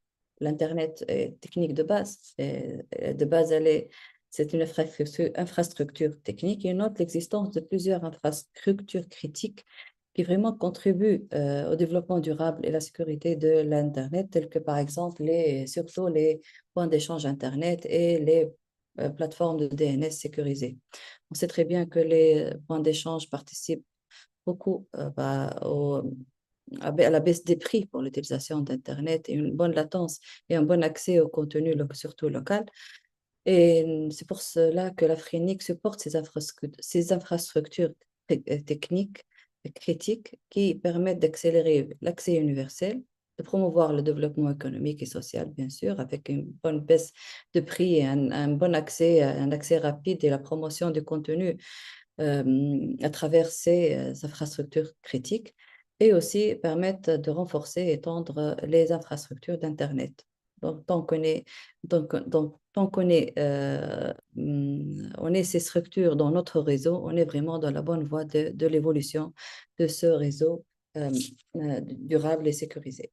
Alors, pour ce programme, jusqu'à aujourd'hui, l'Afrique a investi plus que 80 000 dollars et elle a participé à la prise en charge de plus que 20 infrastructures critiques dans le continent. Alors, le cinquième programme, c'est le programme de collaboration en recherche. Ça consiste essentiellement à une collaboration entre Afrinic et les établissements académiques, bien sûr, d'enseignement universitaire, pour mener des recherches de pointe techniques ou sur les politiques de gestion autour des technologies de l'épée, des technologies d'actualité de l'Internet. Et nous sommes conscients que c'est très important de soutenir ces recherches dans nos régions, essentiellement ce qui permet aux opérateurs de réseaux et utilisateurs finaux de prendre des décisions éclairées et de relever les défis uniques dans le paysage Internet africain. Et nous avons fait, je pense, jusqu'à aujourd'hui, nous avons fait plus que parrainer avec des établissements d'enseignement pour parrainer 10 projets et nous avons investi à peu près 40 000 dollars jusqu'à ce jour, bien sûr, dans ce programme. Alors, le dernier programme, c'est le programme de développement des IGF et des initiatives TIC. Nous sommes conscients que ces forums qui réunissent les différents acteurs qui sont non responsables, mais qui ont des intérêts et qui sont aussi responsables du développement de cette infrastructure, à savoir les représentants des gouvernements, les représentants des services du secteur privé, à savoir les intégrateurs, les opérateurs, les fournisseurs de services, aussi les compétences techniques, aussi le secteur académique. Et le fait que tous ces acteurs se réunissent pour discuter des sujets d'actualité de l'Internet, ou le développement de l'Internet, ou ce qu'on appelle les hot topics, des sujets qui sont autour de cette technologie, est très important pour un développement bien sûr sécurisé et durable de l'Internet dans la région. Nous encourageons et nous supportons les initiatives régionales et aussi locales. Et jusqu'à aujourd'hui, nous avons participé, nous avons plutôt dépensé, investi plus que 60 000 dollars. Et nous avons participé même avec le contenu, avec notre participation comme des speakers dans ces événements, à presque la majorité des initiatives et des forums qui ont lieu, que ce soit régionaux ou locaux, qui ont lieu en Afrique, bien sûr, participent aussi au-delà de l'Afrique, mais essentiellement, on supporte les initiatives africaines. Le transfert d'expertise, des échanges techniques, des profits de ces échanges est vraiment très important pour tous qui sont là, les acteurs qui sont là, qui ont un rôle pour le développement de cette infrastructure durable et sécurisée dans la région. Alors, pour finir, je voudrais dire qu'à travers ces programmes, il ne faut que conjuguer notre engagement pour développer un Internet en Afrique durable, sécurisé et accessible pour tout le monde. Nous aussi favorisons la collaboration avec des agences et des organisations du monde entier qui partagent cette vision. C'est un effort global pour parvenir à cet objectif, pour remplir notre mission. Et nous sommes ouverts aux partenaires, à tous les partenaires et au soutien financier de toute personne ou groupe partageant cette mission et qui veulent participer à nous aider à accomplir cette mission. Voilà, j'arrive à la fin de ma présentation et j'espère que j'étais claire pour en parler de ces programmes que nous jugeons importants, qui aujourd'hui ont eu un impact vraiment remarquable et positif. Et nous sommes engagés à continuer de travailler avec ces programmes afriniques et pour, comme j'ai dit tout à l'heure, remplir notre mission et participer à la connexion de l'Afrique, pardon, au réseau mondial et permettre d'avoir un réseau sécurisé et accessible. Merci. Merci, Wafa. Nous avons encore très peu de temps. Nous sommes arrivés à la marque de 90 minutes, mais on va essayer un peu d'abuser du temps de nos participants. Il y a une question très, très intéressante là pour toi, Wafa. Quelles sont les mesures que vous prenez pour permettre à ces personnes qui vivent dans les zones un peu éloignées rural où on capte difficilement le réseau de bénéficier de vos services dans les zones inaccessibles? Ouais. D'accord. Comme j'ai dit tout à l'heure, déjà, nous faisons la promotion des développements des communautés techniques parce que, comme j'ai dit, le problème, tout début, pour commencer, le problème de ces zones non connectées, c'est la non-existence déjà d'une infrastructure pour permettre l'accès à ce réseau. Donc, par exemple, à travers le programme de développement des communautés techniques, nous sommes là pour les aider pour établir ce réseau. À travers notre programme de développement des infrastructures critiques pour permettre un accès abordable à ces zones, à ces utilisateurs de ces zones, nous sommes là pour leur aider peut-être à avoir une connexion stable et abordable. Aussi, nous sommes là pour, à travers ces programmes, nous partageons beaucoup d'expertise et on leur permet aussi d'avoir l'échange avec d'autres plutôt investisseurs dans les régions pour tirer profit de leur expérience. Bon, je ne sais pas si quelqu'un peut rajouter plus que ce que j'ai dit de mes collègues dans cette question. Merci Wafa. Je crois que c'est assez. Voilà. Donc, Stéphane? oui, voilà, Cédric. C'est Oui, toi. juste pour rajouter à ce que Wafé a mentionné. Donc aujourd'hui, nous avons plusieurs programmes qui sont mis à disposition et au-delà de ces programmes, ce que nous faisons aussi, c'est que nous collaborons avec les différents gouvernements. Nous voulons les encourager, les sensibiliser et surtout leur donner la capacité de pouvoir justement connecter les non connectés, donc aller dans ces zones rurales et aussi, parmi les choses que nous faisons, comme a dit Wafé, il y a l'aspect mise en place de communautés techniques. Bon, la raison pour laquelle nous encourageons la mise en place de ces communautés techniques, c'est parce que cela permet de former des ingénieurs, des personnes compétentes en local qui vont justement déployer dans ces zones non connectées. Merci, je te rends la parole. Merci, Brice. Cédric, OK. Donc, maintenant, nous allons passer la parole à Willy Manga qui va nous présenter les initiatives du département de capacity building et aussi en termes de formation et de support au déploiement.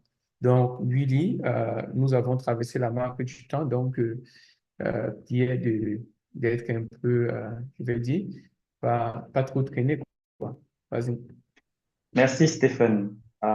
Donc, bienvenue à nouveau. Donc, nous allons donc, je vais donc vous présenter rapidement en fait tout ce qui concerne, on va dire, les formations. Nous l'appelons le département Capacity Building. Il faut comprendre qu'il s'agit en fait, on va dire, du renforcement des capacités. Ce que vous devez comprendre, le plus important à ce niveau, c'est que vous avez, on va dire, globalement, fondamentalement, deux types d'approches. Vous avez l'approche individuelle et l'approche en tant qu'organisation. Parce que rappelez-vous, Afrinic a d'abord ce qu'on appelle des membres, des ressources members, des membres qui ont des ressources. Donc, il y a pour ces membres-là, vous pouvez bien imaginer, en fait, un accompagnement qu'on peut faire de manière individuelle, chacun à son niveau, ou bien un accompagnement pour les entreprises. Donc, c'est un peu ce que je vais présenter, ce que nous faisons, en commençant par, on va dire, ce qui est plus un accompagnement à titre individuel. Donc, nous avons une plateforme de cours en ligne qui est sur afrinic.academy. La plateforme contient, en fait, vous permet donc de pouvoir apprendre tout ce qui concerne, en fait, les ressources Internet avec un focus sur IPv6, mais vous avez également des cours sur, par exemple, la base de registre, sur RPKI et également sur tout ce qui concerne, comme j'ai dit, IPv6. Donc, sur cette plateforme actuellement, vous avez en ce moment 8 cours en anglais et 7 cours en français. Le cours qui n'est pas pour le moment en français, mais qui sera traduit, c'est le cours qui porte sur RPKI. Mais vous avez une version en anglais. Donc, actuellement, nous avons un peu plus de 1700 étudiants qui sont sur Afrinic Academy. Qui peut s'inscrire sur cette plateforme? C'est n'importe qui. Tout le monde peut aller sur la plateforme, s'inscrire soit avec son adresse personnelle ou son adresse professionnelle. C'est à vous de choisir. Comme j'ai dit, c'est un accompagnement à ce niveau de manière individuelle, c'est-à-dire que chacun peut décider de suivre les cours qui s'y trouvent pour sa propre édification ou parce que peut-être par rapport à son organisation, il a été mandaté peut-être pour comprendre un certain nombre de technologies. À travers la plateforme, vous avez également donc des groupes de discussion qui peuvent vous aider soit à recevoir de l'aide d'autres personnes ou également un des formateurs peut également être présent pour vous assister. Toujours dans la même continuité, nous avons un programme qui s'appelle en anglais Zero to IPv6 Certified. En gros, ce qu'il faut comprendre, c'est que c'est pendant 3 semaines, 3 semaines, 4 semaines, nous accompagnons les personnes qui s'inscrivent à pouvoir justement faire ces cours en ligne, mais pendant 3 semaines. Rappelez-vous, j'ai dit que nous avons sur la plateforme, par exemple, pour la partie en français, 7 cours. Donc, pendant 3 semaines, nous vous accompagnons pour que vous fassiez au minimum chaque semaine 2 des cours. Pour qu'au bout de la 3e semaine, vous auriez terminé tous les cours et que vous soyez prêt à pouvoir passer l'examen de certification. Donc, à ce jour, nous avons déjà initié 4 ateliers, 3 en anglais et un atelier en français a été tenu l'année passée. Et nous avons eu, pour le dernier atelier en français, 34 personnes 34 diplômés, donc qui ont terminé, on va dire, qui ont suivi tout le parcours pendant les 3 à 4 semaines. Mais de manière globale, il y a eu 119 diplômés. Cette formation, on va dire, cet accompagnement, d'accord, est toujours basé sur notre plateforme de cours en ligne et se fait pendant 3 semaines. N'oubliez pas que, indépendamment de Zero to IP Certified, vous pouvez à n'importe quel moment toujours aller sur la plateforme pour pouvoir apprendre. C'est juste que pendant 3 semaines consécutives, vous pouvez également, on va dire, avoir un suivi un peu plus rigide et qui va vous aider aussi justement à pouvoir passer l'examen de certification. L'examen de certification, actuellement, nous avons une plateforme de certification à IPv6. Vous avez plusieurs niveaux. Le premier niveau, c'est Silver. Le deuxième niveau, c'est Gold.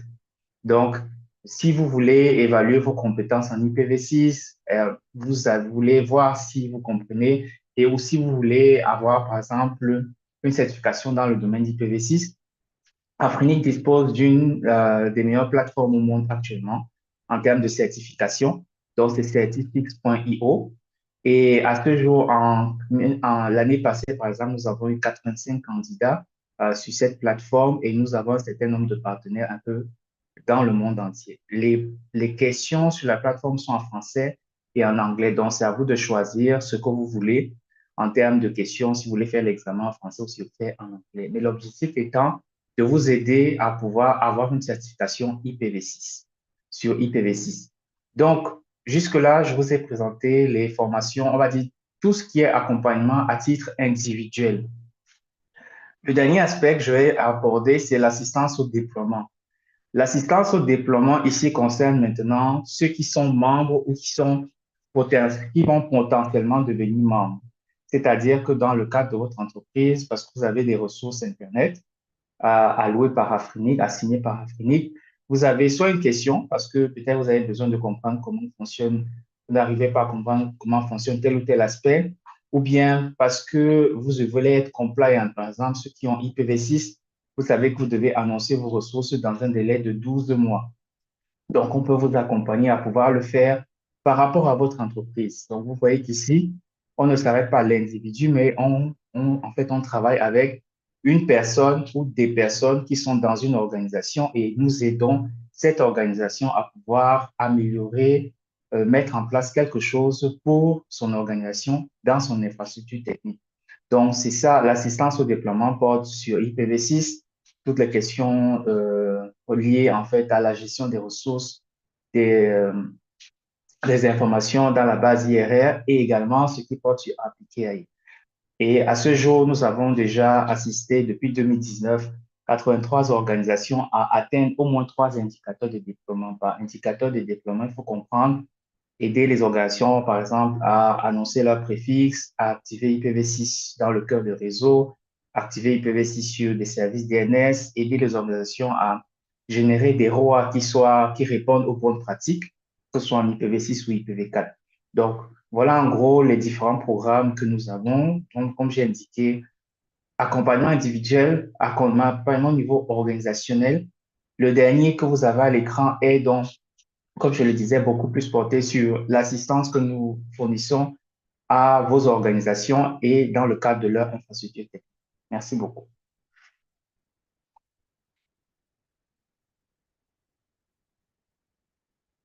Merci beaucoup, Willy Manga, pour cette intervention. Je pense que ça a été très clair. Euh, pour tous ceux qui ont besoin du support sur le déploiement d'IPv6, Willy Manga est la personne indiquée. Là, il y a une question. Bonjour, le prochain Zero to Certify IPv6, c'est quand? Willy, je pense que vous pouvez essayer de répondre à cette question. Oui, la prochaine date sera annoncée sous peu. Donc, généralement, vous allez recevoir l'information par différents canaux. Mais cette année, vous aurez encore d'autres vagues de formation Zero to IPv6 Certified. Merci, Willy. Je vais encore prendre quelques questions pour nos panélistes avant de boucler cette session qui, pour moi, a été vraiment très, très instructive vu le niveau de nos panélistes.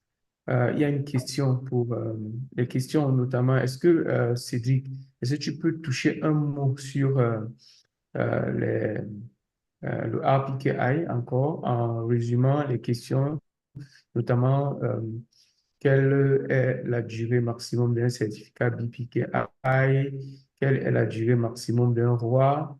Donc, est-ce que tu peux nous dire quelque chose là sur le processus de la création des ROI et aussi, Willy, peut en toucher un mot là-dessus et la notion de durée de vie de ces éléments de routage.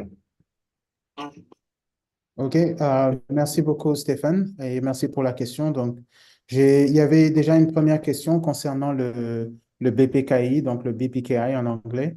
Déjà, ce qu'il faut savoir, c'est que le BPKI a été mis en place pour nous assurer que la personne qui crée les ROA est bien une personne autorisée.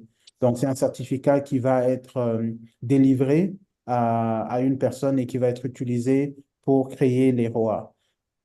Donc, aujourd'hui, une des difficultés que nous avions, c'était beaucoup de gens se plaignaient des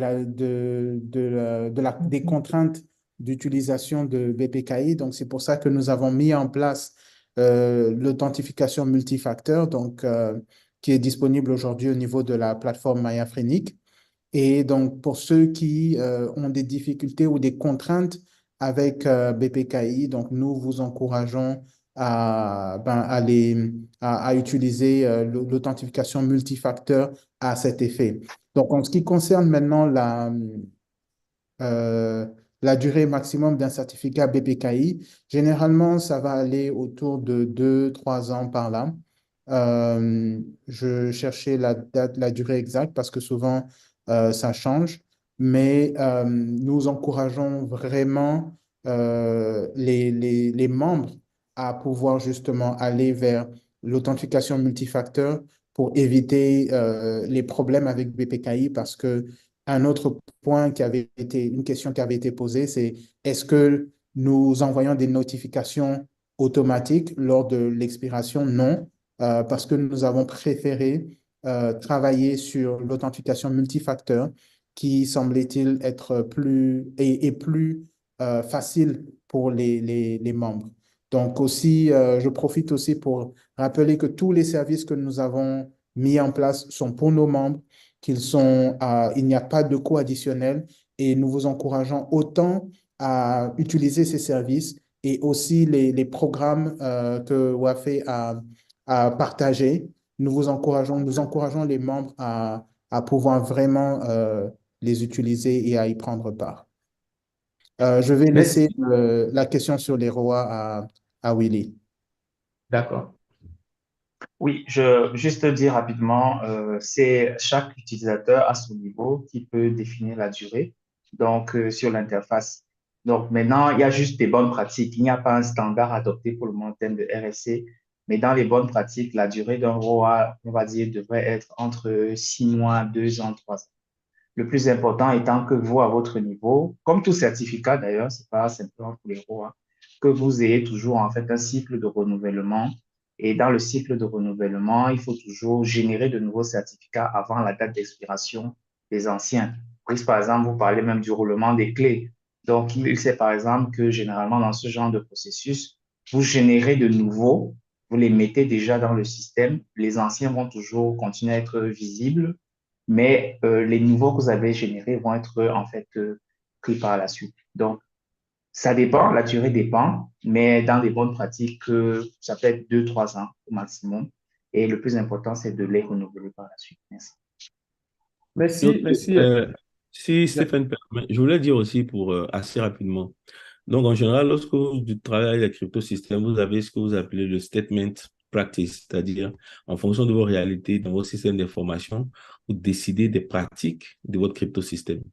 Donc, par exemple, dans ce qui concerne le DNSSEC, vous allez dans le document qu'on appelle le DPS, vous allez dire quelle est la période de roulement des clés, c'est-à-dire à quel moment je change ma clé des clés, à quel moment je change ma clé des ordres.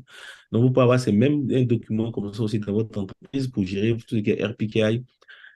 Donc, en général, nous, comme les PKI, on a un statement practice. Mais en général, comme c'est RPKI, les gens pensent que c'est forcément différent. Mais c'est pareil. Donc, il faut avoir aussi un document qui dise quelle est votre routine de changement de clé, quelle est votre routine de changement de taille d'algorithme. Donc, c'est intéressant. Ce document permet à ceux qui viennent après vous de savoir à quel moment il faut entrer dans les actions ou initier le protocole de roulement des clés. Donc, c'est ce que je voulais ajouter. Donc, ne faites pas cela parce que on parle de RPKI, c'est toujours un PKI, c'est un cryptosystème. Donc, ayez ces documents-là qui font. Alors, Afrinic a son DPS sur la page d'Afrinic au niveau des DNS qu'on a pour les reverse DNS qu'on fait pour les DNS. On a le DNS Practice qui est là, on a le DPS qui est sur le site web d'Afrinic. Donc, vous pouvez vous inspirer. Bon, c'est assez court, hein, mais les DPS sont des documents qui peuvent être volumineux. Mais celui qu'on a, il est assez court, il est vraiment technique, il donne les grandes lignes et vous pouvez vous en inspirer pour essayer de voir un peu la période à laquelle vous voulez jouer avec les tailles, la validité et autres. Voilà ce que je voulais ajouter à ça. Brillant. Et je dirais que déjà, les gens ont d'autres systèmes, comme par exemple même les certificats SSL pour les sites web et autres. Ils ont une certaine routine. Je crois ils peuvent aussi s'inspirer des délais qu'ils ont là-bas pour pouvoir crafter quelque chose pour ce qui est des rois et ne pas seulement attendre que le pied arrive, notamment l'expiration des certificats ou bien des objets rois avant de faire quelque chose. Donc, je vais passer la parole à tour de rôle à chacun de vous pour dire un mot de conclusion.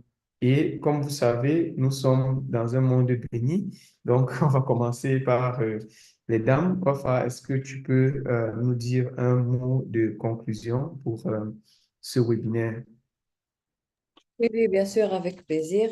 Euh, tout à l'heure, je remercie encore une autre fois pour les gens qui sont intéressés à participer à ce webinaire. J'espère que nous avons pu faire passer toutes les informations nécessaires concernant ce que Afrinic peut faire pour la communauté et ses membres, mais aussi on attend au retour un engagement positif de la part de la communauté et des membres. Et on espère que vous nous rejoigniez pour vraiment nous permettre de réaliser mission et vraiment être en accord avec nos valeurs et pour la prospérité d'Afrique qui est là pour vous.